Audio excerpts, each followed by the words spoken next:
extraordinary team effort, investigators determined that the Palisades Fire, reported on January 7th, was caused by an intentionally set fire near a viewpoint along the Temescal Ridge Trail into Pegna State Park on January 1st.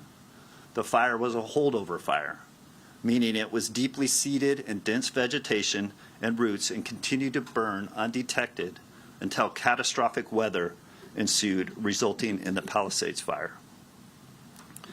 Rendernesh is now charged with setting the January 1 fire.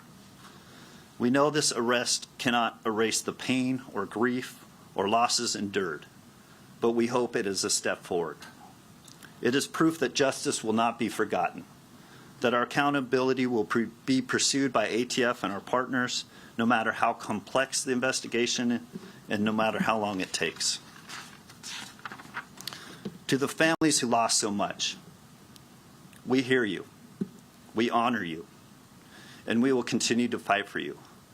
The ATF established an email address for the victims and witnesses to contact ATF Victim Witnesses Assistance Program through the Palisades@atf.gov. Once again, I'll say that, the Palisades@atf.gov. Based on the information received, a regional victim witness specialist may contact you. That's my initial statement. I'm going to hand it over to the Chief of LA Police Department, Chief McDonald, and I will be open to questions afterwards. Thank you. Thank you, Kenny. Good morning, and thank you all for being here. I want to begin by thanking the U.S. Attorney's Office, our partners at the Bureau of Alcohol, Tobacco, Firearms, and Explosives, and the dedicated men and women of our Robbery Homicide Division and Major Crimes Division. I also want to recognize and thank the Los Angeles City Fire Department and all of the investigators who came together to support this case. You look at the team standing here, and I couldn't be more proud of the work that was done throughout this investigation. It was extremely intensive and thorough, and the best of the best were working on it, and I'm very thankful for the partnership we enjoy with all of them all the time. The investigation into the Palisades Fire of January 2025 was lengthy, complex, and as I mentioned, extremely thorough.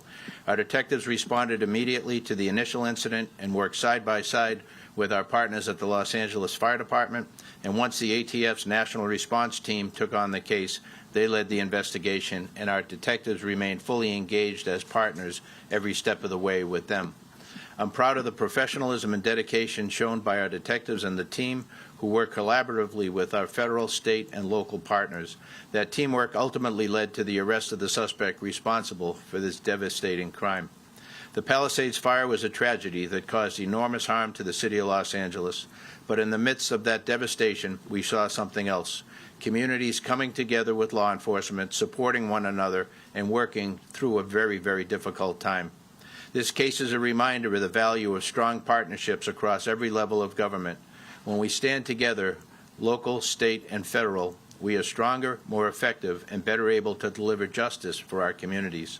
I'm deeply grateful to everyone who contributed to this investigation, and I look forward to continuing this strong spirit of collaboration as we work to keep Los Angeles safe.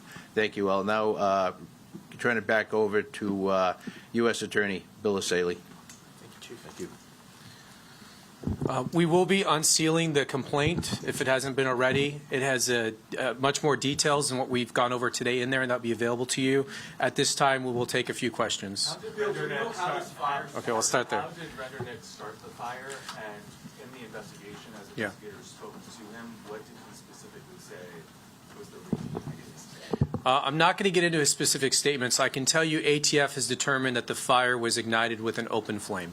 Yeah.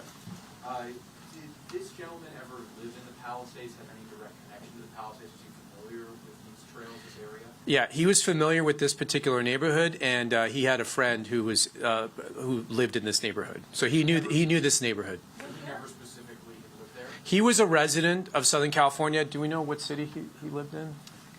Or? Okay.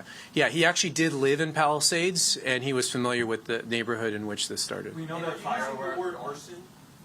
Yes, it's arson. Yes. We know that fireworks. Okay, let me go here. What was the protocol taken around the initial fire on New Year's Eve, New Year's Day? Was there precaution taken to try and make sure that fire was put out properly? And that's quite a Yeah. between when that ended and then the next fire. Yeah, we're not going to get into the full fire response. I'll just tell you the fire department did respond, and they don't say they put out fires, they suppress the fire. So they use the best of their abilities at that time to suppress it. Like we said, there was dense vegetation. The fire went underground, and, you know, I'm not a fire expert, but there's only so much apparently you can do about that. So it did smolder there until a week later, in which the winds picked up and reignited. So that's our understanding of it started. Did he have to Let me go over here. So did he move to Florida after this? or He relocated, yes. Can you say a little bit more about what he was doing there? If he had been living in Palisades, was he camping? Was he hiking? Was he? He just finished an Uber drive. So he just dropped someone off in that vicinity on an Uber drive. He was an Uber driver.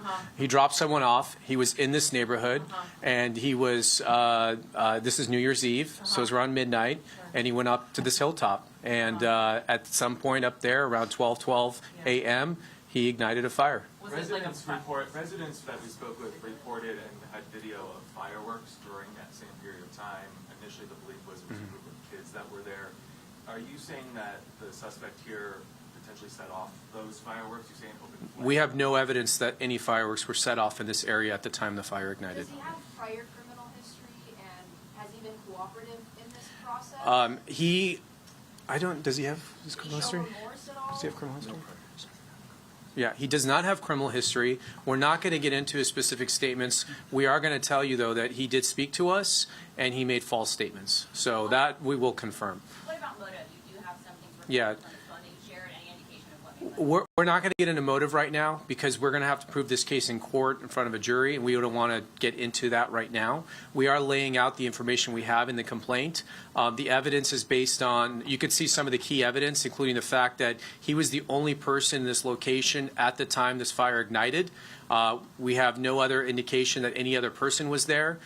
There were no fireworks at the time. We have several cameras in the vicinity that are there designed to detect fires, and this fire was detected almost right away by those sensors. So there's no indication of fireworks or other things that would have started this. He was the only person there. You heard about this music video and song he would listen to, which had imagery of fires. And then do we have the image up? Are we having trouble with that? And you could see some of his thought process in the months leading up, where he was generating some really concerning images up on ChatGPT, which appears to show a dystopian city being burnt down. So more evidence will come out at trial, but we're not going to preview the entire case at this time. Yes, ma'am. Is there an understanding that he relocated to Florida because he was aware that people might be looking for him? We don't have any information of that. It's very clear that this was a thorough investigation. The question is, obviously, so many things burn here, right? So how difficult was it to gather evidence? I mean, you're saying 13,000 items were gathered following 200 leads. I mean, can you... Yeah, I'll let ATF answer that. There was a tremendous amount of work. I mean, we literally have like terabytes of evidence. So I'm going to let ATF answer the work that was done in this case, including the lab work. Yeah, Just to give us some perspective. some further perspective on the investigative process. So I know there's been speculation of other ignition sources. And I just want to assure everyone, ATF did not identify this suspect and focus specifically on this suspect. We still utilize our scientific process. And part of the lengthy time that it took to go over these thousands of acres that were burnt is we literally had agents with our partners on their hands and knees crawling through fire debris. They're observing fire behavior patterns. They're flagging patterns. An example of that, fire will cause natural debris to twist and freeze in a position pointing to the origin. So looking at all those fire patterns, flagging those, ATF was able to zone to specifically get into the origin of where that fire started from. Once they dialed into the origin, using all the investigative techniques that they have, then they start really dialing into that very specific spot that fire was created. An example of a fire research lab, they collected buckets and buckets of debris.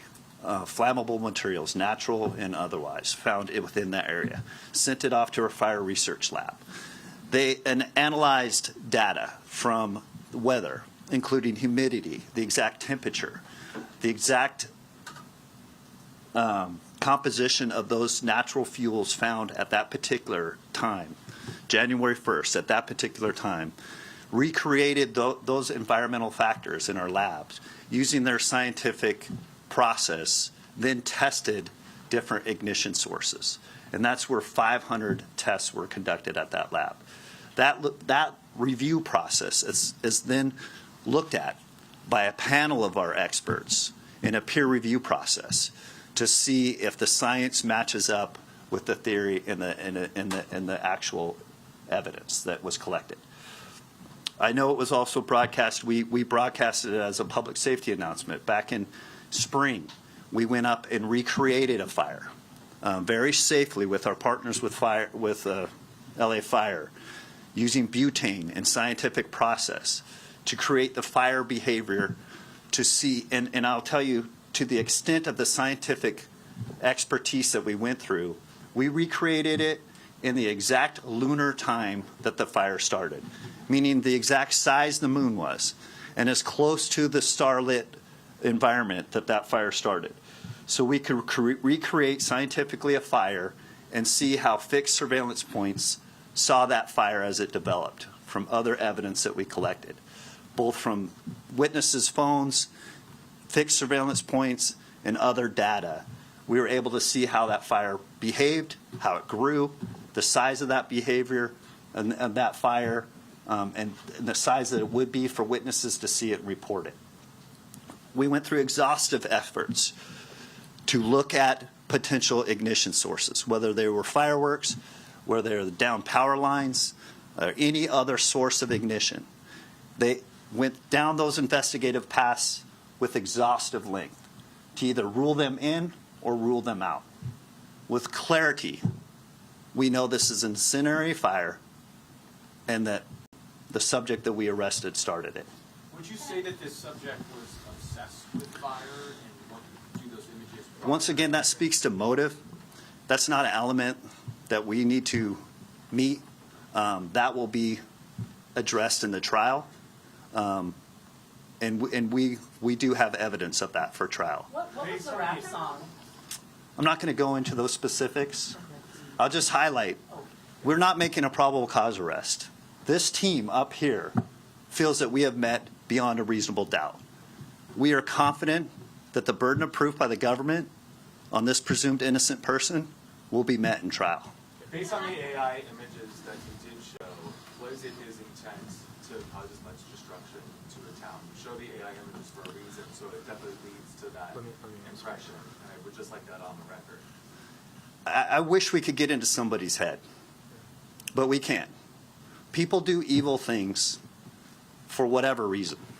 And I'm not going to speculate or go into anything of that. Like, we have evidence of that will be addressed in trial, but evil people do evil things. Let me answer her real quick. Holdover fire confirmed. Can you just talk about the key evidence in determining that it was the Lockwood fire that reignited to become the Palisades fire, and that spring testing of the flame was to determine the start of the Lockwood fire? I'll let him answer that in a second. It is a French rap song. I don't speak French, so I'm not going to quote it. But it's a French song. It is in the complaint, and you'll be able to look it up there. We will prove beyond a reasonable doubt that he intentionally started this fire and maliciously. That is what the statute that we charged him requires, and that is what we prove. I'll let you answer her question about the holdover Is there any fire. indication Let that him you were answer. there before and staked this place out? Your question to a holdover fire. Same principle, same process that ATF went through is obviously the burn scar and the fire from the initial January 1st Lockman fire was re-examined by our investigators, and with complete certainty they were able to see from the same fire behaviors, from them crawling on their hands and knees, digging up roots, digging up all the evidence, supplying that fuel to the fire research lab, They were able, and also in collaboration of other data and other evidence. We have fixed surveillance points. We have witnesses that were up with their phones. We have a lot of different data that all concluded where this fire started, and the fire behavior from that origin, from that Lockman fire, was clearly established in the Palisades fire. Were the passengers dropped off at home or at a business? I'm just trying to get a sense of where he was on his path that then led him up to that hillside. He dropped passengers off within the residential area of that area. Two more questions. Why not pursue murder charges, given the fact that Coke died in the fire? I can answer that. So right now, we've charged him on a criminal complaint. We have not determined all the charges he's going to face. We'll be presenting that evidence to a grand jury, and we will make decisions about additional charges at that time. So this is right now just a criminal complaint. We wanted to arrest him. We wanted to get him into custody, this will go to a grand jury shortly. Did the Last suspect question. Did the suspect return back on January 7th? Was he in the area considering he lived in the Palisades during that period? I don't know that we know that. Yeah, I'm not going to comment on that. He did go back the same night. So the night he started the fire, he left. As soon as he saw the fire trucks were headed to the location, he turned around and went back up there. And he took some video and watched them fight the fire. And the charges that you're talking Last question. That's just for January 1st, right? He has not been charged with anything for January 7th? No, he is charged with starting a fire on January 1st, which is the fire that burned down the Palisades. It did take a week to reignite, but he is charged with starting the Palisades fire. He started it on January 1st. But that's why you got that question about the people who lost their lives in the January 7th fire. Do you expect additional charges for that? To include homicide? This complaint covers that fire and the damages and deaths that were caused by that fire. As far as what additional charges he will face, we will make those determinations in the coming days. Thank you all very much. All right, we've been listening to U.S. Attorney Bill Asaley there, as well as ATF agents, and you heard from the LAPD chief there, Jim McDonnell. They took in 200 leads, 13,000 pieces of evidence in this case to determine and make the arrest of Jonathan Rinderknecht. He also went by Jonathan Rinder, it says in some of the affidavit. And I know that we have Mark Liu standing by at the desk with more information on the suspect. Yeah, we want to know more about him. A lot of information in that news conference from the ATF and Bill Asaley, including the fact that the suspect started a fire called the Lockman fire. The allegation is that this fire started as a fire about 7 days prior to the Pacific Palisades fire that destroyed so many homes. This is video of the Pacific Palisades fire back from January of this year. But it all apparently started, according to Bill Asaley and the ATF, with a fire called the Lockman fire, which was approximately in the same area about 7 days before. It all involves this allegation that this suspect may have walked up the Temescal Canyon Trail and lit that fire. Now, that fire, the Lockman fire, was put out in about 3 hours, only burned about 8 acres, but then apparently smoldered for 6 to 7 days and then reignited in that incredible windstorm from early January. Now, come out to my screen. I'm going to show you, we actually have a photo of the suspect. This was posted on X by Bill Asaley, U.S. Attorney Bill Asaley. This is 29-year-old Jonathan Rinderknecht. He is facing felony charges, federal felony charges, destruction of property by fire, carries a 5-year minimum federal prison sentence, up to 20 years in federal prison. And I want to show you here also, this is a strange picture that was also sent in that news conference. This apparently, allegedly, are images created by the suspect on ChatGPT in the days prior to the Palisades fire and the Lockman fire. It appears to show fire next to a city of some kind. These are very early images that ChatGPT created. Now, the other thing that I want to show you is a map on where this all went down. So here are the key points discussed in that news conference. Let me zoom in here. The first was that the suspect was apparently walking on the Temescal Ridge Trail. Now, what you're seeing here, this is in the hills of Pacific Palisades. That's this trail right here. And then the startup, according to our records here at the desk, of the Lockman fire on January 1st, that evening, was right about here. You can see there's some burned area. This only burned about 8 acres and was put out in about 3 hours with water dropping helicopters. Then the first initial start of the Palisades fire on the 7th was right about here. I remember this very clearly. We were working on the desk. This is Piedra Morada Drive right here that you see, and it was one of these homes that initially firefighters responded to because they could see the fire from Piedra Morada Drive, so they considered the fire start as to be somewhere along Piedra Morada Drive. But in truth, it apparently was embers left over from the Lockman fire right here that later started the fire here. The first homes in the Palisades fire that burned was right along this area. Now, coming back out live here to me, we also have just gotten the complaint that Acting U.S. Attorney Bill Asaley talked about that will detail more facts about their case as they present it. We're going to go through that here at the desk, and when we find some details in there, we'll jump back on and let you know. Mark, I've been going through some of it, and it's really, really fascinating. The song that they're saying in French, it appears, never actually mentions fire, but does mention smoking. So trying to decipher some of that as well over here. Thank you for that. Day 8 of the federal government shutdown is having a ripple effect at some of the nation's airports. Major airports in Nashville and Denver were among those seeing significant delays, fueled by sick calls among air traffic controllers being asked to work without pay. On Monday, Burbank Airport's air traffic control was unmanned for several hours, forcing San Diego's ATC to take over. The president of the Air Traffic Controllers Union says his members' concerns need to be addressed by Congress. There is no concerted effort for air traffic controllers to go in and somehow impede this system. But what it shouldn't be is waiting to see how long air traffic controllers can last.